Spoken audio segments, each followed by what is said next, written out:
Graça e paz, irmãos. Boa noite a todos.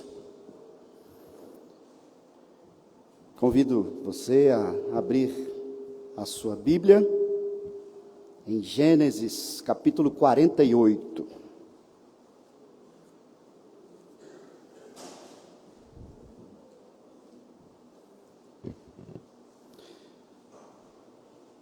Mais um trecho da história dos filhos de Israel. Lembrando aos irmãos que estamos chegando ao fim, capítulo 50 se aproxima, onde nós veremos a conclusão dessa parte da história dos filhos de Israel. E peço que os irmãos já estejam orando. Eu tenho orado em busca de discernimento da parte do Senhor para a próxima exposição. Até o momento, estou bem tendencioso a começar no livro de Oséias. Então, orem por isso, para que seja mensagem do Senhor para as nossas vidas. Gênesis 48, eu vou ler todo esse capítulo e peço que você acompanhe a leitura com fé, pois essa é a palavra viva do nosso Deus. Passadas estas coisas, disseram a José: teu pai está enfermo. Então José tomou consigo a seus 2 filhos, Manassés e Efraim, e avisaram a Jacó: eis que José, teu filho, vem ter contigo. Esforçou-se Israel e se assentou no leito. Disse Jacó a José: o Deus Todo-Poderoso me apareceu em luz na terra de Canaã e me abençoou. E me disse: eis que te farei fecundo, e te multiplicarei, e te tornarei multidão de povos, e à tua descendência darei esta terra em possessão perpétua. Agora, pois, os teus 2 filhos, que te nasceram na terra do Egito, antes que eu viesse a ti no Egito, são meus. Efraim e Manassés serão meus, como Rúben e Simeão. Mas a tua descendência, que gerarás depois deles, será tua. Segundo o nome de um de seus irmãos serão chamados na sua herança. Vindo, pois, eu de Padã, me morreu com pesar meu Raquel, na terra de Canaã, no caminho, havendo ainda pequena distância para chegar a Efrata. Sepultei-a ali no caminho de Efrata, que é Belém. Tendo Israel visto os filhos de José, disse: quem são estes? Respondeu José, seu pai: são meus filhos, que Deus me deu aqui. Faze-os chegar a mim, disse ele, para que eu os abençoe. Os olhos de Israel já se tinham escurecido por causa da velhice, de modo que não podia ver bem. José, pois, fê-los chegar a ele, e ele os beijou e os abraçou. Então disse Israel a José: eu não cuidara ver o teu rosto, e eis que Deus me fez ver os teus filhos também. E José, tirando-os dentre os joelhos de seu pai, inclinou-se à terra diante da sua face. Depois tomou José a ambos, a Efraim na sua mão direita, à esquerda de Israel, e Manassés na sua esquerda, à direita de Israel, e fê-los chegar a ele. Mas Israel estendeu a mão direita e a pôs sobre a cabeça de Efraim, que era o mais novo, e a sua esquerda sobre a cabeça de Manassés, cruzando assim as mãos, não obstante ser Manassés o primogênito. E abençoou a José, dizendo: o Deus em cuja presença andaram meus pais, Abraão e Isaque, o Deus que me sustentou durante a minha vida até este dia, o anjo que me tem livrado de todo mal, abençoe estes rapazes.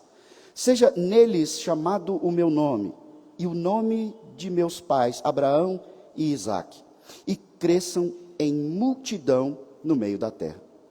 Vendo José que seu pai pusera a mão direita sobre a cabeça de Efraim, foi-lhe isto desagradável, e tomou a mão de seu pai para mudar da cabeça de Efraim para a cabeça de Manassés.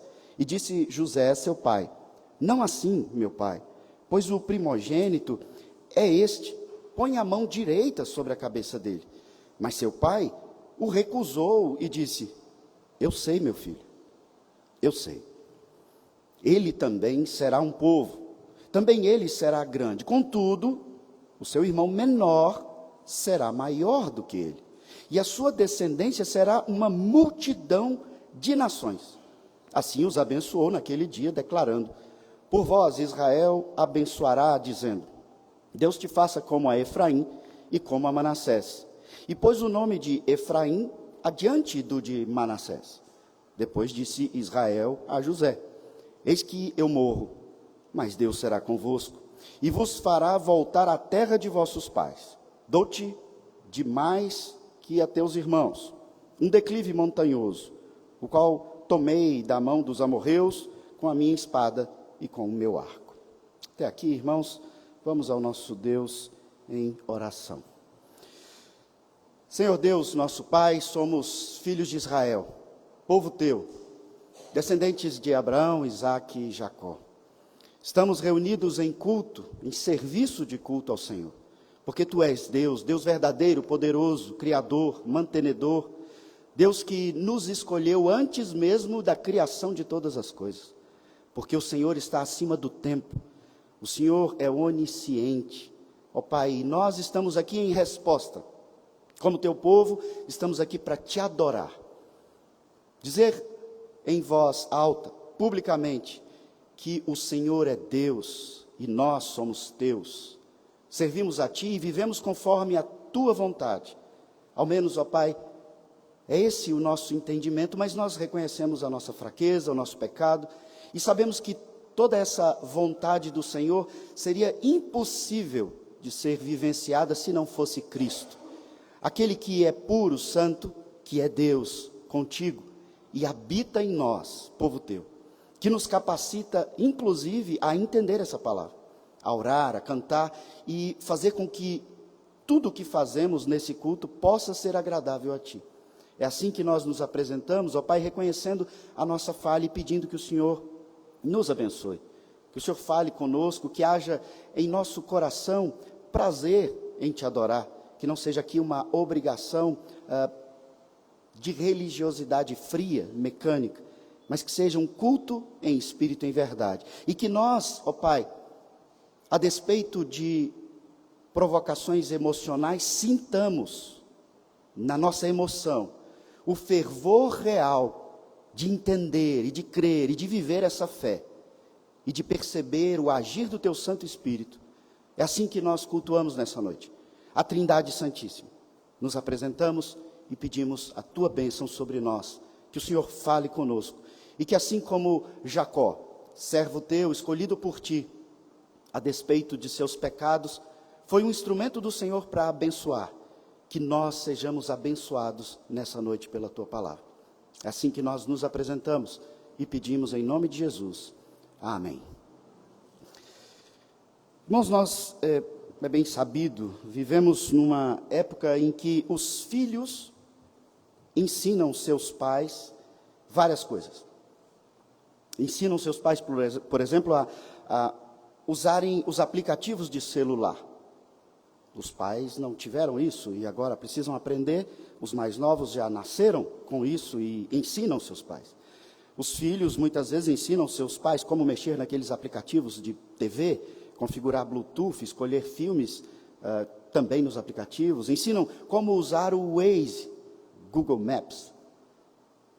Os pais ficam, por vezes, muito surpresos quando pela primeira vez filhos mostram que é possível ter gratuitamente uma visão da sua casa, do lugar que você mora, via satélite. Quem está filmando isso? De onde vem essa foto? De onde vem essa imagem? E agora, com a inteligência artificial a todo vapor, parece que cada vez mais rápido os filhos sabem mais do que os pais. Mas será? Será que há verdadeira sabedoria nos filhos mais do que os pais? E aí, digo aos filhos, especialmente aos mileniais, aqueles que nasceram do finalzinho da década de 90 para cá. Filhos, vocês mileniais, vocês sabem prontamente como fazer uma ligação usando uma ficha num orelhão? Você tem essa experiência, você sabe rapidamente, sem perguntar para o ChatGPT, como enviar um telegrama. Você sabe escrever, selar, enviar uma carta e, é claro, esperar a resposta dessa carta sem ter uma crise de ansiedade. Você sabe fazer pesquisa na enciclopédia Barça, outra enciclopédia da época da Barça. E eu sei que você me ouve fazendo essas perguntas e diz, eu não preciso disso. É só perguntar ao ChatGPT, ao Google, e tudo isso que no meu celular eu tenho todas essas respostas. Mas eu me viro para vocês hoje, filhos. O saber, o verdadeiro saber, ele não provém só de informação. Isso já foi dito em outras oportunidades aqui, especialmente quando nós estudamos o livro de Provérbios, o livro de sabedoria que Deus revela ao seu povo. O saber, ele vem de informações, sim, aplicadas e vivenciadas ao longo de uma vida. E lógico, uma vida de fé, porque o verdadeiro saber, a sabedoria suprema, está em Cristo Jesus. Ele é o sábio arquiteto, o verbo da vida. Aquele que faz com que tudo que o Pai deseja aconteça. Nós, após a queda, irmãos, nós já nascemos para começar a morrer. Nosso primeiro suspiro já é o início de uma interação mortal com o oxigênio, por exemplo.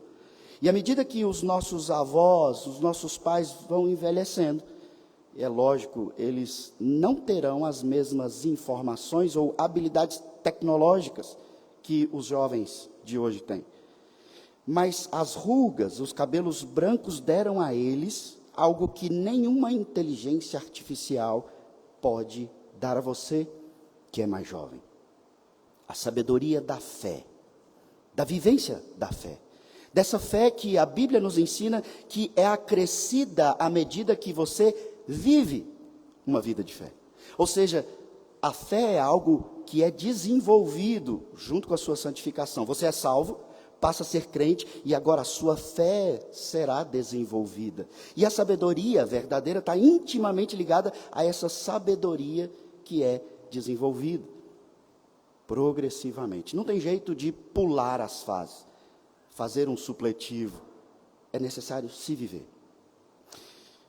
Muitas vezes nós vemos, especialmente no contexto de igreja, no pastoreio, os mais jovens, por exemplo, no término de um namoro, diante da primeira demissão, uma doença muito forte, um machucado muito grande, um acidente, é bem comum o mais jovem se desesperar, numa proporção muito maior do que os mais experientes. Até mesmo quando isso acontece com o mais experiente. O mais velho, crente, é claro, muitas vezes ele diz, calma, fica calmo. E o filho, mas mãe, você não está entendendo. E o mais velho diz, eu estou sim, meu filho, eu sei, fica calmo. Isso só vem da sabedoria. E da sabedoria que é desenvolvida ao longo de uma vida, que trouxe à pessoa o conhecimento. E quando nós falamos de crentes, o verdadeiro conhecimento. Porque não há verdade fora de Deus. Aquele que sabe muito desse mundo, mas não conhece a Deus, ele sequer sabe quem criou o mundo. De onde nós viemos, para onde nós iremos, ou seja, ele não sabe nada. Ele tem um amontoado de informações produzidas no mundo caído. E são apenas informações que ficarão na morte. Esse texto nos mostra Jacó, ao final da sua vida, já sem enxergar, o texto nos diz, quase nada, mas com absoluta consciência de que ele está prestes a morrer. O verso 21 nos diz isso. E esse Jacó, experiente, envelhecido, prestes a morrer, é corrigido por José sobre algo que não havia como José saber mais do que seu pai. E o texto nos mostra isso porque agora José, depois de Faraó, o maioral da terra, se abaixar para ser abençoado por Jacó, José, o segundo maioral na terra, se abaixa para receber a bênção também de Jacó. Sabedoria em fé, abençoando aquele que tem um amontoado de informação e agiu de maneira correta e inteligente por diversas vezes. Mas agora ele se abaixa diante daquele que tem cabelo branco, que tem fé, e que diante da morte diz: eu estou morrendo, vem aqui, sem desespero e com toda calma. Quando o filho o repreende, ele diz: eu sei, meu filho, eu sei. E José, irmãos, nós vimos ao longo da história, ele é sábio, o filho sábio, humilde, fiel. Ele interpretou sonhos que ninguém sabia interpretar. Ele trouxe tamanha riqueza para o Egito. E ele acha, então, que ele sabe algo aqui, que só a experiência de uma vida de 147 anos de fé trouxe a Jacó, que diz para o filho: eu sei, meu filho, eu sei. A exemplo de como Deus age conosco, irmãos, esse texto chega a nós hoje. Deus age dessa maneira conosco ao longo da vida, nos trazendo a sabedoria, o conhecimento. E Jacó diz a José o que Deus repetidamente diz para nós, aqui no culto. Os pensamentos de Deus, como nós lemos hoje em Isaías, são muito mais altos do que o entendimento de José, o meu e o seu. E vocês, mais jovens, que eu estou me dirigindo, aprendam com os seus pais crentes, que por várias e várias vezes, eles já se afligiram ao que Deus, diante das maiores dificuldades, desafios, mostrou para eles, que ele sabia o que estava fazendo. E isso trouxe aos seus pais, avós, crentes, acréscimo de fé. Essa tranquilidade que só a sabedoria vivenciada na fé pode dar a alguém. É como se Deus já tivesse dito aos crentes mais antigos várias e várias vezes: eu sei, meu filho, eu sei. E digo isso, irmãos, porque essa é uma grande aplicação desse texto para as nossas vidas. E eu nem expus o texto ainda. Deus faz coisas com a nossa vida que nós achamos erradas, injustas. Nós achamos que o caminho que está se seguindo, ele está invertido, cruzado, como os braços de Jacó nesse texto. Por mais que as coisas aparentemente estejam truncadas, aparentemente invertidas, bagunçadas, Deus sempre nos diz em sua palavra, domingo após domingo: eu sei, meu filho, eu sei. Nesse texto, irmãos, nós vemos mais um ponto alto da vida de Jacó, e agora ponto alto porque ele está prestes a entrar na terra prometida. Ele está no leito da sua morte, mãos cruzadas sobre 2 netos, dizendo: esses 2 são meus filhos agora. E José acha que Jacó tem algum tipo de confusão, cegueira, Alzheimer, e ele diz: ele está fazendo tudo errado, com braços cruzados. Ele acha que a bênção está invertida, que o pai dele não sabe nem quem é o neto mais velho. Jacó olha para José e diz: eu sei, meu filho. Esse texto, meus irmãos, então, ele nos ensina sobre filhos que devem honrar os seus pais crentes, porque isso é bênção para as suas vidas. Esse texto nos ensina também sobre a escolha soberana eletiva de Deus, que escolhe quem Ele quer, na ordem que Ele quer.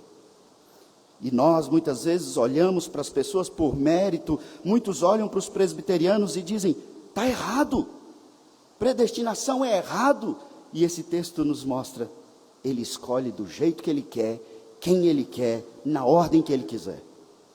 O Criador que escolheu os seus antes da fundação do mundo, nesse texto, revela isso para nós. nos mostra que ele sabe quem ele escolhe. É ele quem escolhe, e não nós, nos nossos julgamentos de valores gospel, evangélico. Portanto, irmãos, esse texto nos ensina, acima de tudo, que o que você precisa desenvolver seriamente em 2024, que ainda está no começo, mas passa rápido, é a sua fé, que vai te dar sabedoria para viver. Vamos entender o que se desenrola nesse texto. Lembre-se, quem escreve aqui esse livro, o Pentateuco, os 5 primeiros livros, é Moisés. Moisés escreve esses livros especialmente, lógico, ele é um homem inspirado por Deus, que escreve para todo o povo de Deus, inclusive nós, mas nesse momento ele escreve para aqueles que passaram 40 anos no deserto, e lembre-se, morreram muitos nascem, não são circuncidados, não conhecem tão profundamente o que aconteceu antes deles.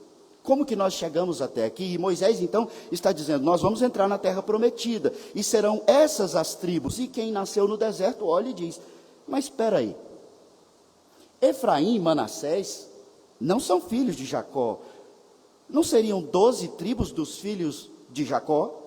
Por que tem 2 netos aqui? Por que não tem a tribo de Simeão? Por que não tem a tribo de Ruben?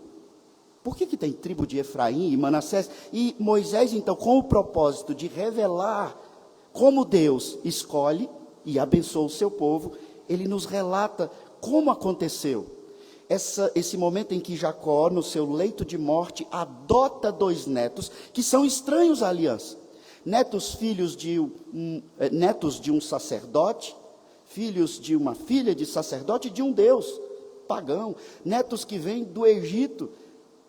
E Jacó olha e diz, são meus filhos agora, são filhos da aliança, aliança que ele cita aqui no versículo 16, a aliança que foi feita com Abraão, Isaque, passa por mim, Jacó, e chega a eles, Efraim, Manassés e a todo o povo de Deus. Ou seja, Jacó, com 145 anos, ele tem toda a lucidez de se lembrar, eu sou mais um instrumento dessa aliança que Deus fez e que passa de geração a geração. Eu morro, como ele diz aí no final. Mas Deus será convosco e vos fará voltar à terra dos vossos pais, a terra da aliança, ele diz isso no verso 21. Ou seja, é um texto que nos mostra claramente tudo que nós vínhamos observando sobre a aliança, a semente e a terra. Deus faz uma aliança e ele nos dará uma terra, e ele faz isso por meio da semente que passa de pai para filho, para neto, de geração a geração. 3 palavras que foram repetidas aqui durante toda essa série de exposições. Nós temos aqui um Jacó velho, que no início do texto, no versículo 2, é dito, ele se esforça, ele já está bem cansado, bem envelhecido, está ali na sua cama, no seu leito, ele se esforça para viver esse momento. Haviam informado no versículo 1 para José, olha, seu pai está enfermo. José então tomou consigo seus 2 filhos, e observem a ordem do nome dos filhos no texto do versículo 1. O mais velho, Manassés, primeiro. Efraim, o filho mais novo, depois. Então avisam a Jacó que José chegou com esses meninos, ele se esforça para se assentar, e Jacó então passa a dizer para José. E a forma com que ele fala nos mostra a solenidade desse momento.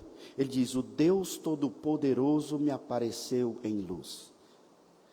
A fala de Jacó aqui já mostra a solenidade do momento de bênção.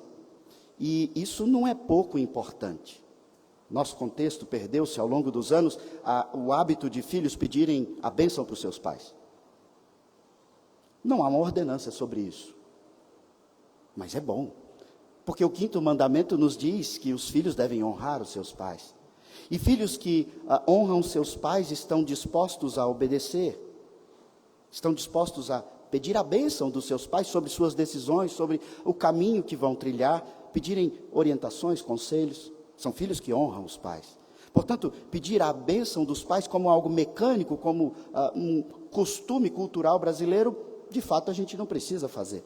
Mas o filho que se dispõe debaixo dos seus pais, especialmente os crentes, e pede a bênção, certamente será abençoado.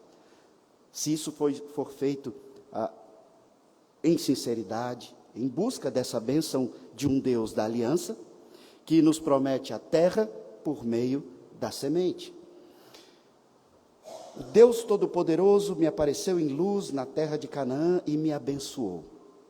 Quando ele diz que Deus o abençoou, ele entende, e o texto está nos mostrando isso, que Deus me abençoa, eu abençoo o meu filho. Deus me abençoa, eu abençoo meus netos. Deus me abençoa, eu abençoo as gerações vindouras. É a promessa do pacto que Deus faz em abençoar as gerações futuras. E Jacó tem plena convicção, por mais que ele tenha errado em alguns momentos da sua vida, ele é crente. E eu me identifico muitas vezes com Jacó, porque continuo errando muitas vezes. Mas nós cremos na promessa, cremos na aliança. E ele diz que Deus o abençoou, e a bênção que Deus proferiu sobre Jacó, no versículo 4 é: eis que te farei fecundo, e te multiplicarei, e te tornarei multidão de povos. Essa expressão é importantíssima nesse texto.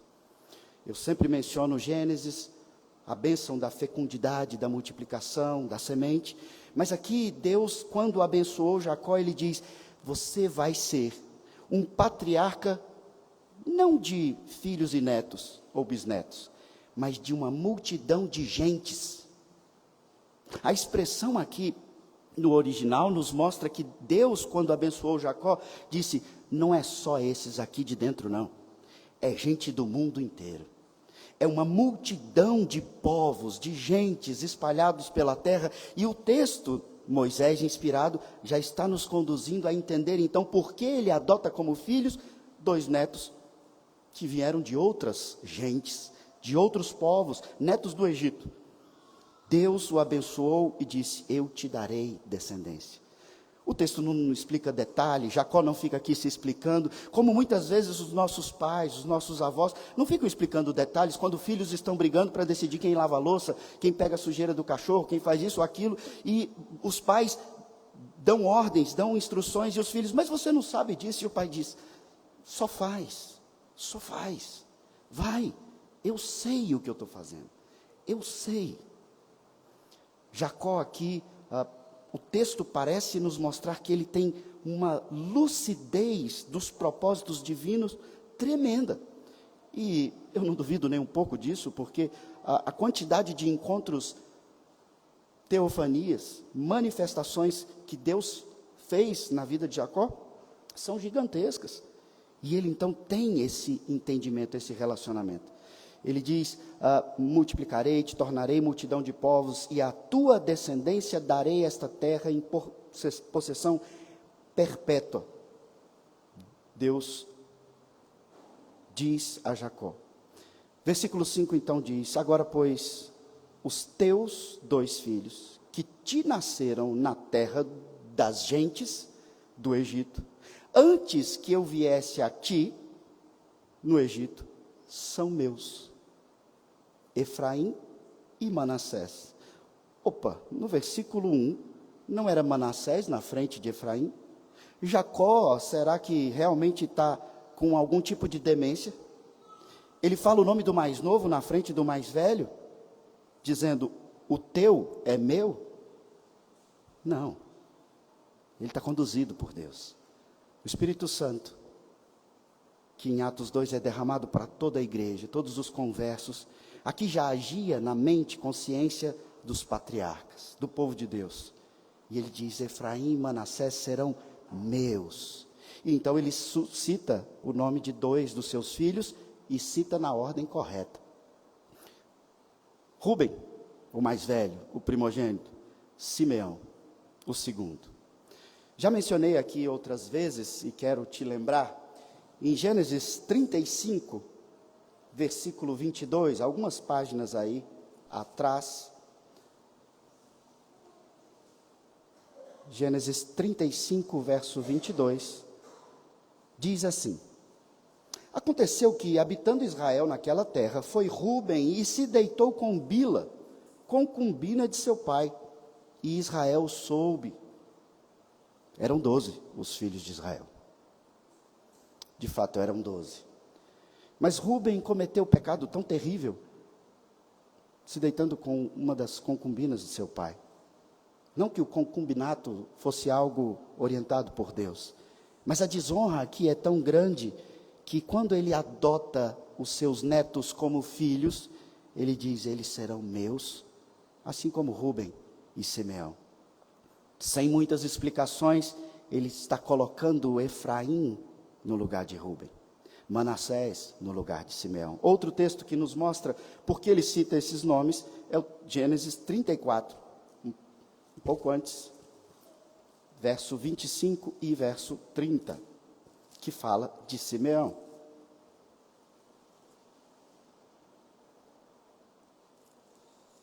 Gênesis 34, 25 diz: ao terceiro dia, quando os homens sentiam mais forte a dor, 2 filhos de Jacó, Simeão e Levi, irmãos de Diná, tomaram cada um a sua espada e entraram inesperadamente na cidade e mataram os homens todos. Veja o verso 30. Então disse Jacó a Simeão e Levi: vós me afligistes e me fizeste odioso entre os moradores dessa terra, entre os cananeus e os ferezeus, sendo nós pouca gente, reunir-se-ão contra mim e serei destruído, eu e minha casa. Rúben, Simeão e Levi estão envolvidos em pecados terríveis. E agora, quando José surge com filhos do Egito, Jacó diz: eles serão meus. Assim como aqueles que envergonharam o meu nome, o nome do patriarca, o nome daquele que vem de Isaac, de Abraão, aquele que vem de Deus. Eles envergonharam o nome de Deus de maneira horrível. E por isso agora Efraim e Manassés terão tribos com seus nomes. Imagina conhecer a história para aqueles que nasceram no deserto. E agora eles entendem: agora a gente sabe por que tem tribo chamado Efraim, tribo chamado Manassés, porque Deus, Ele visita a iniquidade dos filhos. Deus está de olho em nós. Nós precisamos viver de acordo com a vontade de Deus. Ele continua, no versículo 6 diz: mas a tua descendência, que gerará depois deles, será tua. Veja como é um vô bonzinho, um pai bondoso. Olha, os seus 2 filhos são meus. Os outros que você tiver depois deles, pode ficar para você. Parece algo audacioso demais. Mas a ideia aqui não é que ele está tomando os filhos da presença de José, como tomaram José da presença dele. Ele está dizendo: eles são herdeiros de Jacó. Eles terão as tribos deles. Outros que você tiver, tudo bem, serão teus. Mas esses aí serão contados e chamados na herança como o nome de seus irmãos. Ele diz isso aí no final do versículo 6. Ou seja, eles tomarão o lugar de Rúben, Simeão e também veremos adiante sobre Levi. Ele então tem um momento aqui de lembrança que nos mostra também justificativa emocional. Deus nunca nos pede para deixarmos de vivermos essas emoções boas na terra. Ele conta a tristeza e também o benefício que ele quer dar a José, tendo essa consideração com os filhos de José, porque José é o primogênito da amada Raquel. Então, para Jacó, é como se José fosse o verdadeiro primogênito. Agora, Efraim e Manassés estão nessa sequência. E então, ele conta no versículo 7, da morte triste de Raquel, quando ele já estava chegando onde ele queria chegar. E ele diz: eu tive que sepultar ela fora do local, fora de Macpela, fora do túmulo dos nossos antepassados. Eu tive que sepultar no caminho de Efrata, que é Belém. Versículo 8, então, dá um salto e diz: tendo Israel visto os filhos de José, disse: quem são esses? Ele explica para José sobre o que ele fará, a adoção que ele está realizando. Isso nos fala muito sobre a adoção. Falaremos disso em um outro momento. Mas então, naquele momento, ele vê os 2 filhos. E aqui há um jogo de ver e não ver que nos chama a atenção. Ele viu os filhos de José e pergunta: quem são esses? E José responde: são meus filhos, que Deus me deu aqui. Faze-os chegar a mim, disse ele, para que eu os abençoe. Ou seja, agora eu vou fazer essa cerimônia solene da adoção e bênção sobre Efraim e Manassés. O texto então nos diz: os olhos de Israel já se tinham escurecido por causa da velhice. Mas o versículo anterior diz que ele os viu. Por que então Moisés se dá o trabalho de nos falar que ele está com dificuldade de visão? Para nos lembrar do pai dele, Isaque, que já não enxergava muito bem, muito velho, viveu mais do que Jacó. E então Jacó, o enganador, se aproveita num plano maldoso com sua mãe, da cegueira, da pouca visão, baixa visão de seu pai, e ele faz com que o pai, enganado, abençoe ele no lugar do seu irmão. Ou seja, um problema de idade e baixa visão, Jacó recebeu a bênção da primogenitura como enganador. O seu pai abençoou sem saber que estava fazendo. O texto está nos mostrando que agora haverá também uma troca. As mãos estarão cruzadas. O filho mais novo será abençoado como o filho mais velho. Mas o pai, que é Jacó, não está enganado. O texto nos mostra que ele tem baixa visão, de modo que não podia ver bem, aí na continuação do verso 10. José, então, faz com que eles se cheguem a ele. Ele os beija, os abraça. E então, versículo 11, disse Israel a José: eu não cuidara ver o teu rosto, eis que Deus me fez ver os teus filhos. Ele não vê bem, ele não viu José, mas agora ele contempla os filhos. Não há como afirmar categoricamente, profundamente, irmãos, mas o texto parece nos conduzir a perceber o agir sobrenatural de uma forma espetacular nesse momento que eles estão vivendo. Um homem que tem baixa visão, mas que pela fé, e essa é a grande ênfase do texto, a fé de Jacó, pela fé, ele vê tudo com uma claridade, uma perfeição, que quem enxerga perfeitamente, muitas vezes, não consegue ver. Ele diz: eu fui privado de contemplar você, meu filho, por várias vezes, por vários anos, mas Deus é tão bom, que agora eu vejo não só você, mas eu vejo os teus filhos, a minha descendência, de todos os povos. Eu vejo agora os teus filhos. Ele está mostrando que ele está vendo, ele está percebendo o que está acontecendo. E ele está agradecendo. É a segunda vez que ele fala que Deus tem sido presente, abençoador. José disse que esses eram os filhos que Deus deu a ele, mesmo que no Egito. Ou seja, Deus está presente na vida desses homens o tempo todo. Não é eu que vou para ali, vou para cá, faço isso ou faz aquilo, mas é Deus. Deus está conduzindo toda essa história. E isso é importantíssimo para nós. Porque muitas vezes nós não enxergamos solução. Não enxergamos com entendimento por que está acontecendo tudo o que está acontecendo com a gente. Eu tenho repetido isso durante toda a série. A confusão de não entender os planos de Deus. E eu vivo isso, você vive isso. Por que está acontecendo o que está acontecendo? Eu não consigo enxergar os propósitos benignos de Deus nisso. Mas pela fé, nós enxergamos. Ainda que você não consiga ter uma visão profética, uma nova revelação, você, com os olhos da fé, simplesmente contempla o que você precisa contemplar. Que Deus está conduzindo todas as coisas. Você enxerga o Deus que é Espírito, pelos olhos da fé.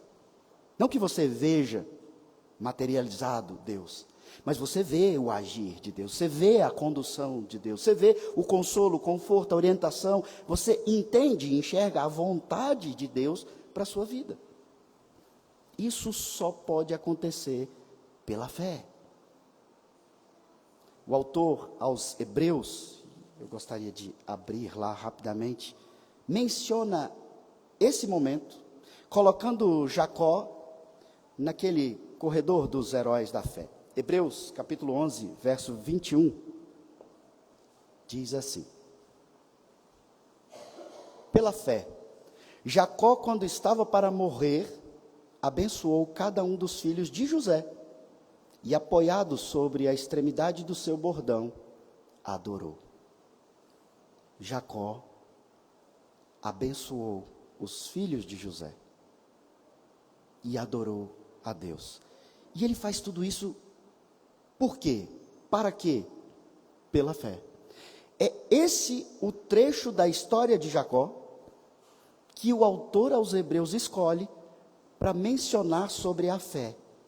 É no momento do seu leito de morte, no momento em que ele age abençoando e adotando os seus netos, abençoando a sua descendência. E o autor aos Hebreus escreve para nós, dizendo: esse é o Jacó que tem fé. Esse é o ponto alto da expressão da fé de Jacó. Ele entra no meio dos heróis da fé. Ele vive esse momento, abençoa. José inclina-se diante da sua face, versículo 12. E aqui, de novo, nós temos aquela ideia do maior abençoando o menor. O menor, que na terra é o maior, se inclina diante da face do seu pai, e ele entende que Deus é superior, mas Deus usa a instrumentalidade de Jacó para abençoar a José, e ele pode ser o maior do Egito, mas diante de Deus e de seu pai, que é instrumento de Deus, ele simplesmente se abaixa, se inclina e diz: eu entendo, pai, eu recebo a sua bênção. José toma os filhos, Efraim na sua mão direita e a esquerda de Israel, e Manassés à sua esquerda, à direita de Israel. Quando você lê esse versículo 13, rapidamente fica um pouco confuso, mas aqui é a ideia de que tem um de frente para o outro, então a direita de um é a esquerda do outro, e José, percebendo isso e sabendo que a mão direita é a que abençoa o filho mais velho, ele já faz o serviço de colocar, então, o filho mais velho do lado direito do pai. Mas Israel estende a mão, versículo 14, direita sobre a cabeça de Efraim, que está do seu lado esquerdo, que era o mais novo, e a esquerda sobre a cabeça de Manassés, cruzando assim as mãos. Ele faz algo que era absolutamente estranho nesse contexto. Ele cruza os braços, mesmo sendo Manassés o primogênito, ele coloca a mão esquerda na cabeça de Manassés, e abençoa José primeiro, pai dos meninos, dizendo: o Deus em cuja presença andaram meus pais, Abraão e Isaque, o Deus que me sustentou durante a minha vida até este dia, o anjo que me tem livrado de todo mal, abençoe estes rapazes, seja neles chamado o meu nome e o nome de meus pais, Abraão e Isaque, e cresçam em multidão no meio da terra. Esse anjo aqui é uma referência ao próprio Deus. Gênesis 28, nós temos aquele momento da escada, onde tem essa relação de Jacó, essa revelação a Jacó, e temos também no Vale de Jaboque, Gênesis 32, quando ele luta ali com o próprio Deus, é uma manifestação divina, sabemos que é o próprio Cristo, e ele diz: esse Deus, versículo 15, o anjo, ou seja, ele está falando da mesma figura, da mesma pessoa, ele tem me conduzido, ele tem me livrado de todo mal, que esse mesmo que foi presente em minha vida ao longo da minha caminhada, abençoe esses rapazes, e seja nesses dois rapazes o meu nome e o nome dos meus pais.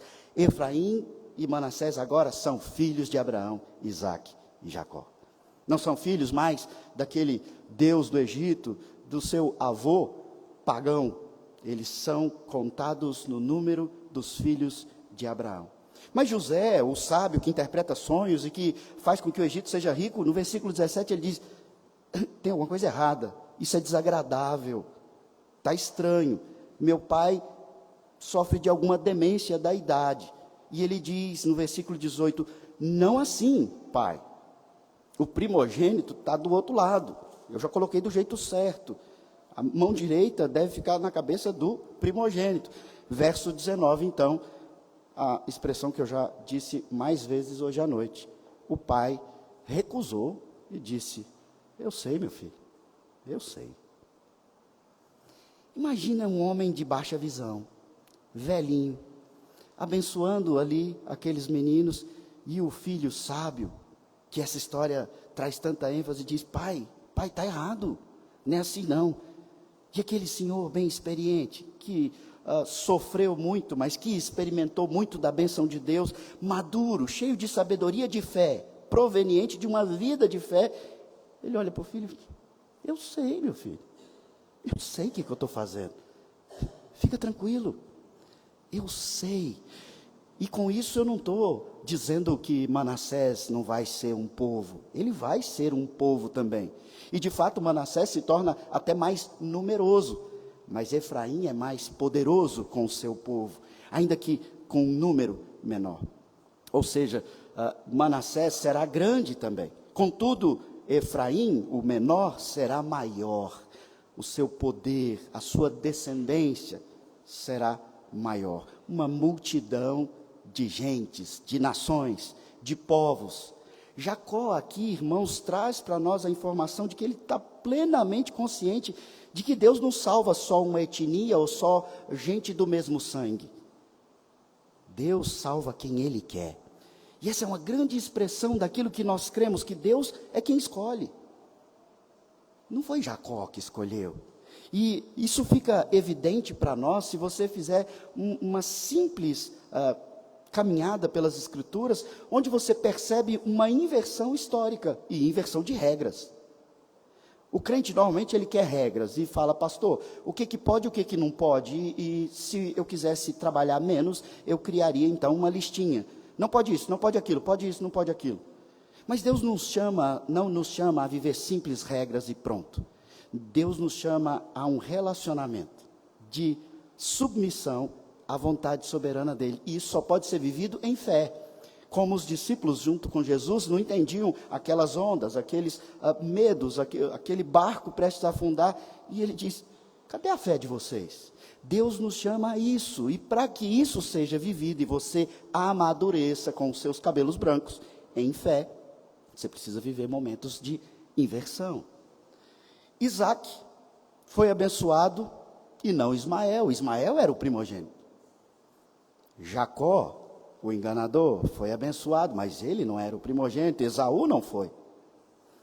José no lugar de Rúben, Judá no lugar de Simeão, e aqui Efraim no lugar de Manassés. Parece algo não tão estranho essa inversão. Quem nasce primeiro, pela regra, era o herdeiro principal da bênção. Mas quando se trata de fé, Deus é soberano. Então, quando você olha para alguém e não entende porque Deus salvou aquele e não salvou o outro, é lógico que nós não sabemos quem de fato é salvo e quem não é, mas quando você começa a fazer esse julgamento que as Escrituras diz que nós não devemos fazer, entenda, Deus, desde o ventre, não era nascido Jacó nem Esaú, ele já havia definido que Jacó era o primogênito, ainda que ele tenha nascido depois, agarrado no pé do seu irmão. Deus faz essa inversão nos mostrando que está na mão dele. A sua salvação está na mão dele.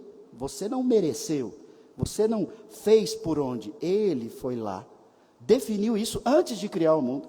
Então, na trajetória dos filhos de Israel, ele escolheu o tempo, a família e o contexto em que você iria nascer e disse: esse é meu.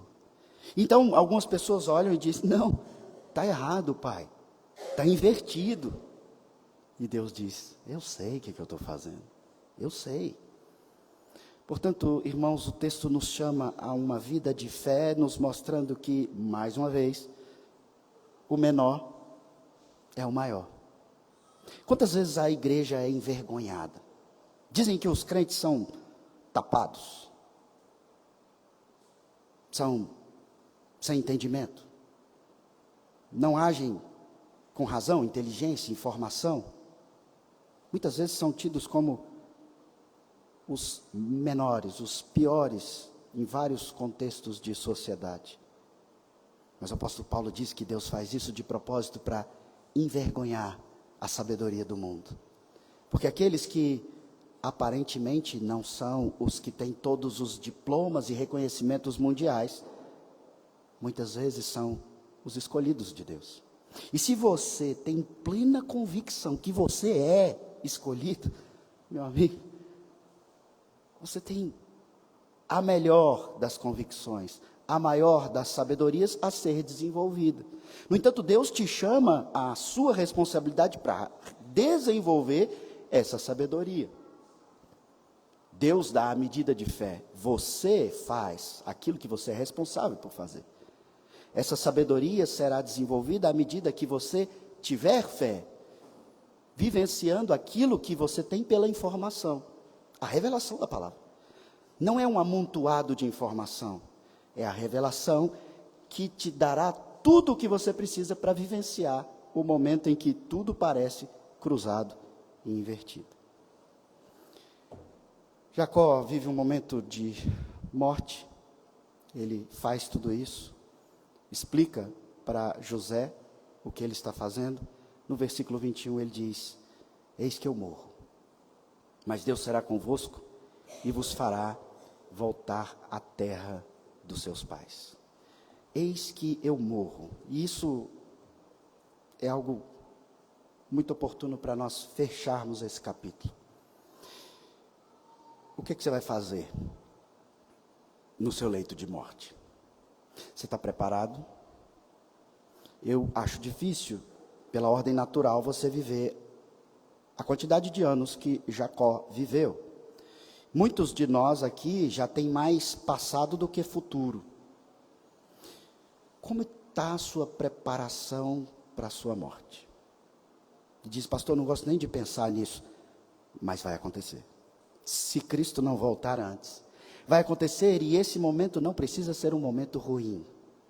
Esse momento pode ser um momento belíssimo, como foi para Jacó. E isso só depende unicamente da sua fé.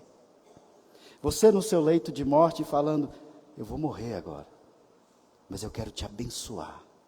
Eu quero que você entenda que você tem um Deus. Eu quero filhos, netos, descendência, que vocês sirvam a esse Deus. Nós temos endereço.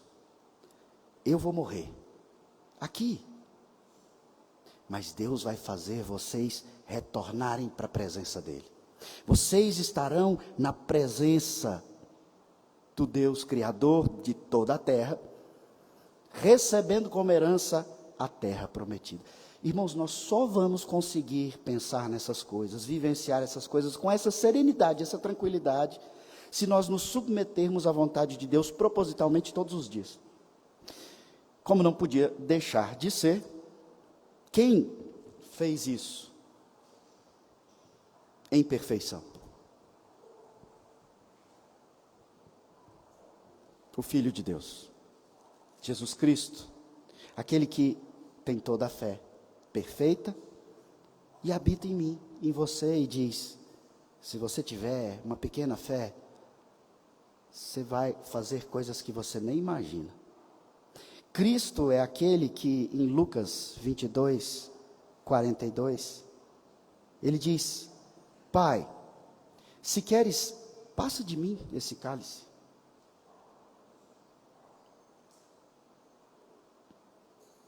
Contudo, não se faça a minha vontade, mas sim a tua.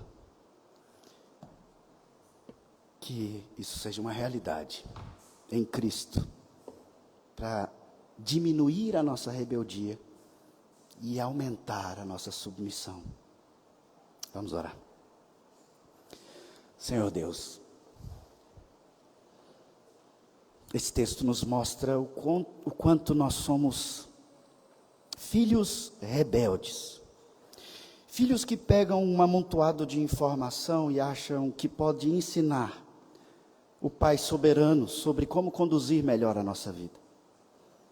Independente da idade que qualquer um de nós tem aqui, somos bebezinhos diante da eternidade do Senhor. Não sabemos de nada diante da tua sabedoria e queremos ensinar ao Senhor o que é bom para nós. Queremos dar lição, nos rebelarmos. Chegamos a dizer, certas ocasiões, que o Senhor parece não nos amar como um pai. Ajuda-nos, ó Pai, em Cristo, a obedecermos, mesmo quando as coisas estiverem como um cálice amargo de se beber. Para que nós entendamos que o Senhor é um Pai, com toda a perfeição, muito superior a pais terrenos, que dão boas coisas a nós, filhos. Mas o Senhor, em perfeição, nos dá coisas boas. O Senhor só nos chama a viver em fé. Não negociando contigo, ó Pai. Não barganhando a bênção com o Senhor. Não dizendo para o Senhor o que está certo, o que está errado. Ó Pai, habilita-nos. Faça com que Teu Santo Espírito seja aumentado dia a dia, em medida cada vez maior em nós, que essa habitação nos dê essa fé aumentada, aumentando-se progressivamente, independente do quanto já vivemos, ó Pai, aumenta-nos a fé, nós te pedimos, para que nós tenhamos a serenidade de olhar para todas as situações, tomarmos a lição, o aprendizado, mantermos a serenidade, a confiança, e em oração, confiarmos que o Senhor está nos dizendo: eu sei, meu filho, eu sei. É isso que nós te pedimos, ó Pai, em nome de Jesus. Amém.